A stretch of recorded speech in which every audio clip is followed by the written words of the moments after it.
Jubilee hills ఉప ఎన్నికల్లో నామినేషన్ల స్క్రూటినీ పూర్తయింది. మొత్తం 211 నామినేషన్లు దాఖలవగా 81 మంది పత్రాలను ఓకే చేశారు. వివిధ కారణాలతో 130 మంది దాఖలు చేసిన 186 సెట్ల నామినేషన్లను తిరస్కరించారు. ప్రధాన పార్టీలు బీఆర్ఎస్, కాంగ్రెస్, బీజేపీ అభ్యర్థులతో పాటు 81 మంది బరిలో నిలిచినట్టయింది. నామినేషన్ల ఉపసంహరణకు రేపు అవకాశం ఇస్తారు.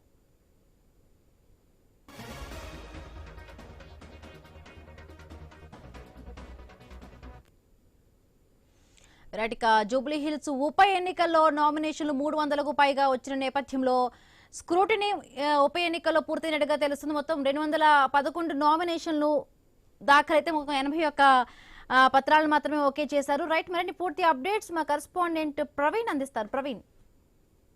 అయితే మనం చూసుకుంటే కనుక జూబ్లీ హిల్స్ ఉప ఎన్నిక నామినేషన్ల స్క్రూటినీ మొత్తం అధికారులు నిన్నటి నుండి మొత్తం తొలగా కూడా అర్ధరాత్రి వరకు మొత్తం తొలగా కూడా వాటిని కంప్లైంట్ చేశారు.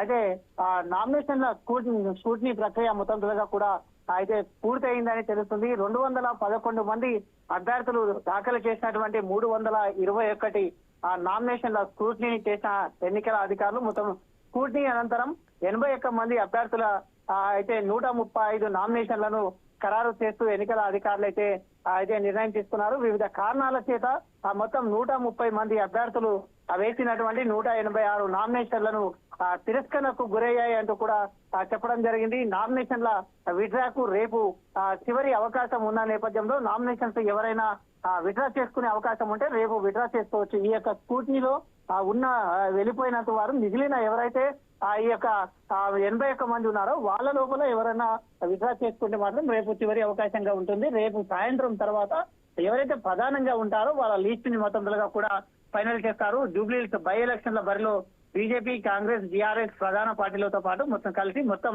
81 మంది వివిధ పార్టీలకు చెందిన ఇండిపెండెంట్ అభ్యర్థులు కూడా ఉన్నట్టుగా తెలుస్తుంది. అయితే నవంబర్ 11న జూబ్లీ హిల్స్ ఉప ఎన్నిక పోలింగ్ జరగనుంది. 14న కౌంటింగ్ కూడా జరగనున్నట్టు అయితే అధికారులు తెలిపారు. కాబట్టి ఈ నేపథ్యం చూసుకుంటే మొత్తంగా కూడా భారీ ఎత్తున స్వతంత్ర అభ్యర్థులు, ఇటు ట్రిబులర్ రైతులు కానీ, ఇటు మొత్తంగా చూసుకుంటే కనుక నిరుద్యోగులు కానీ భారీ ఎత్తున నామినేషన్లు వేసిన సంఖ్యతో బీజేపీ, కాంగ్రెస్, బీఆర్ఎస్ అభ్యర్థుల పాటు మొత్తంగా వీళ్ళు కూడా 77 మంది వరకు స్వతంత్ర అభ్యర్థులు ఉన్నట్టుగా కూడా అధికారులు చెప్పడం జరిగింది. Right, thank you Praveen, thanks for the updates.